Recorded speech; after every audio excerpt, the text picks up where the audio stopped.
For someone I was told to avoid, I couldn't stop noticing him. Matthew Vega wasn't loud about anything he did. He blended in. Not the kind of invisible that comes from shyness, but the kind you build deliberately. Like someone who's studied human behavior long enough to mimic it. I told myself it was just observation, data collection, a mission. But there were moments I caught myself memorizing his movements instead of analyzing them. On Thursday, our computer systems professor assigned us a group project. Of course, fate decided to pair me with Matthew. When he heard my name, he didn't look surprised. Just smiled faintly, like he already knew. "Guess we're partners," he said. "Guess so." We met at the campus lab after hours, when the hallways were quiet and the fluorescent lights buzzed overhead. I tried to focus on the project, but my eyes kept drifting to him. The steady rhythm of his typing, the calm precision. He worked like I did. Fast, quiet, methodical, too perfect. At one point, the lab lights flickered. A short power surge. When they came back, my laptop screen was frozen, but his wasn't.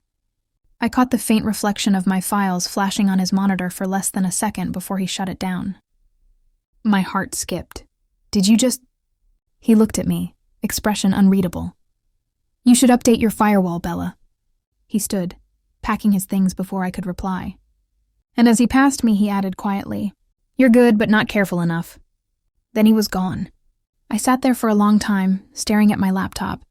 He'd gotten in without leaving a trace. No logs, no alerts. He wanted me to know he could. Later that night, I told Silas what happened. "He breached you?"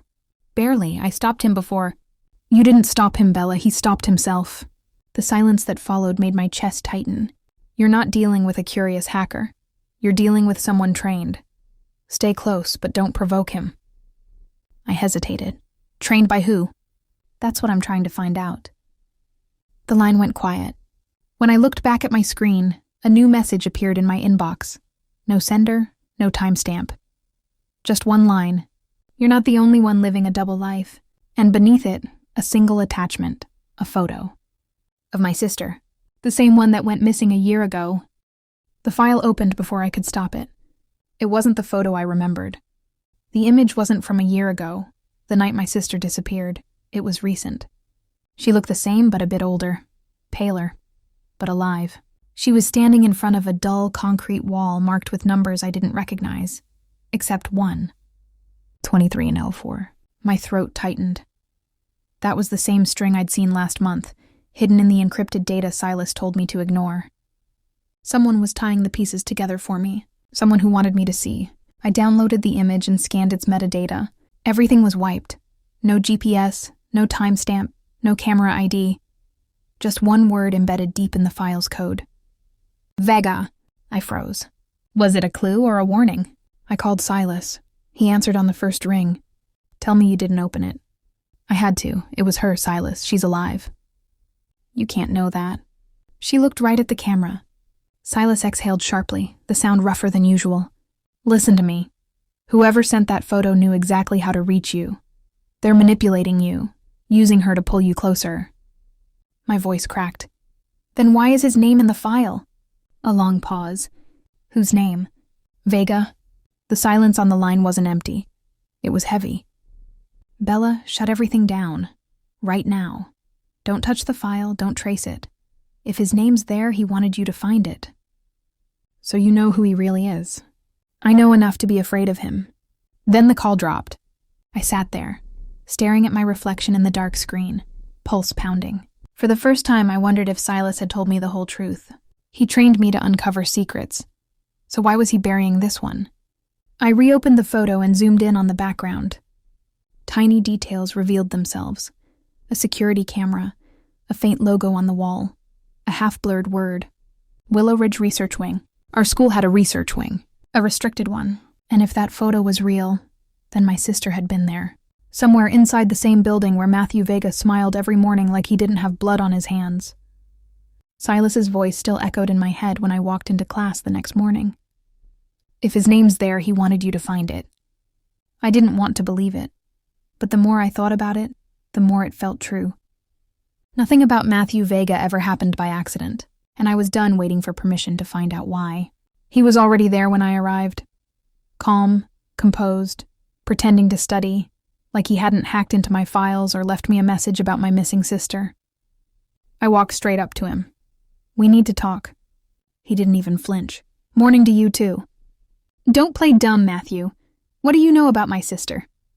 For a second, something flickered in his eyes. Recognition, maybe even guilt, before he looked away. "You shouldn't ask questions you're not ready to have answered." My pulse spiked. "Try me." He sighed, leaning back in his chair, studying me like I was a puzzle. "I warned you once, Bella. There's a line between curiosity and self-destruction. You're dancing on it." I folded my arms. "So you do know something?" He didn't answer right away. Instead, he said quietly, "There's a deal going down tonight. Don't be near campus when it happens." That stopped me cold. "What deal?" His expression hardened, all warmth gone. The kind that decides who walks away and who doesn't. Before I could say another word, the bell rang. He stood, grabbed his bag, and added in a voice just loud enough for me to hear, "Sometimes not knowing keeps you alive." And then he walked out, leaving me frozen in place, heart pounding, brain spinning. By afternoon, Silas called. "Little ghost, you still at school?" "Yeah, why?" "You have a mission tonight. Intel drop, same coordinates I sent before, don't be late." My throat tightened. "Silas, what's going on? Someone here mentioned a deal happening tonight." "Stay out of it." His voice was sharp, too sharp. "I think Matthew's connected." "Bella. Just my name, firm and final. You're not ready for him. Leave Vega alone, that's an order. He's hiding something about my sister. And if you push too far, you'll end up just like her." The line went dead before I could respond. I stared at the dark phone screen, my reflection warped across the glass. Silas's warning, Matthew's words, the deal, everything pointed to one night. Tonight. And no matter what either of them said, I wasn't staying out of it. Because if Matthew Vega was part of whatever was coming, then I needed to know which side he was really on. Friend or foe.